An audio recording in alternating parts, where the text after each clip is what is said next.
नमस्कार। लोक रामायण एवं अध्यात्म रामायण में सुनी हुई ये कथा है। हुआ यूं, राम और रावण का युद्ध होता है और रावण के कई महारथी की मृत्यु युद्ध में हो जाती है।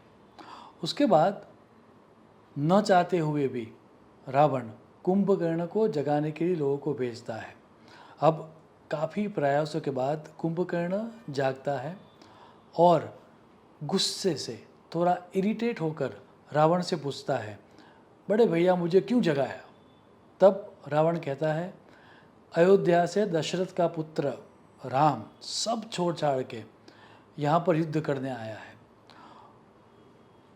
उसके भाई ने हमारी बहन का अपमान किया था और बदले में उसकी पत्नी को, जो कि काफ़ी सुंदर है, उसको उठा के मैं ले आया हूँ। मुझे उसको पटरानी बनाना है। अब पता नहीं क्यों अपनी पत्नी को लेने के लिए बंदरों की सेना लेकर वो यहाँ पर आ चुका है और टू बी सरप्राइज होकर रावण कहता है कि हमारे कई महारथियों की मृत्यु हो चुकी है, इसीलिए मैंने तुम्हें जगाया है। अब ये सुन के कुंभकर्ण को हंसी आ जाती है। वो कहता है, अब सीता को रानी ही बनाना है, इतनी छोटी सी बात के लिए मुझे क्यों जगाया? जैसे कि आप सबको पता ही है भैया कि हम तो ठहरे दानव, हम चाहे तो किसी का भी रूप ले सकते हैं। तो आप राम का रूप ले लो और सीता का भोग करो और सीता को पता भी नहीं चलेगा कि आप रावण हो और अपनी पत्नी बना दो। उसमें युद्ध की आवश्यकता क्या है? ये सुन के रावण और मायूस हो जाता है और रावण ये कहता है कि बात तो तेरी सही है और मैंने ये किया भी है, लेकिन जब जब मैं राम का रूप लेता हूँ, मेरी जो वृत्ति है, मेरे जो विचार है, वो भी राम जैसे हो जाते हैं और मुझे किसी अन्य की स्त्री को हाथ नहीं लगाना चाहिए, मुझे ऐसा दुर्व्यवहार नहीं करना चाहिए। उस तरह के विचार मेरे अंदर सक्रिय हो जाते हैं, तो मैं क्या करूं? एटीट्यूड अंदर से चेंज होने के कारण, मेरी वृत्ति चेंज होने के कारण बाहर मैं गलत काम करना भी चाहूँ तो नहीं कर पाता। कुंभकर्ण समझ जाता है और आगे की स्टोरी हम सबको पता है। कथा तो यहाँ पर ख़त्म हो जाती है, लेकिन ये कथा बड़ी सूचक कथा है। रियल स्पिरिचुअलिटी क्या है?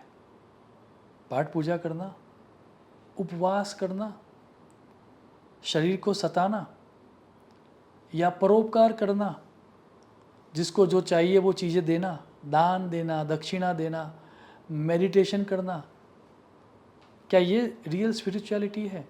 तो शास्त्र कहता है कि नहीं। रियल स्पिरिचुअलिटी या आध्यात्मिकता स्टार्ट होती है हमारी वृत्ति बदलने से।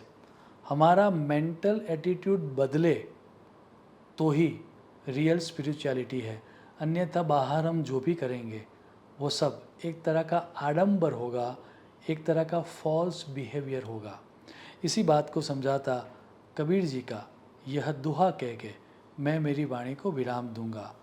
माला फेरत जुग भया, फिरा न मन का फेर।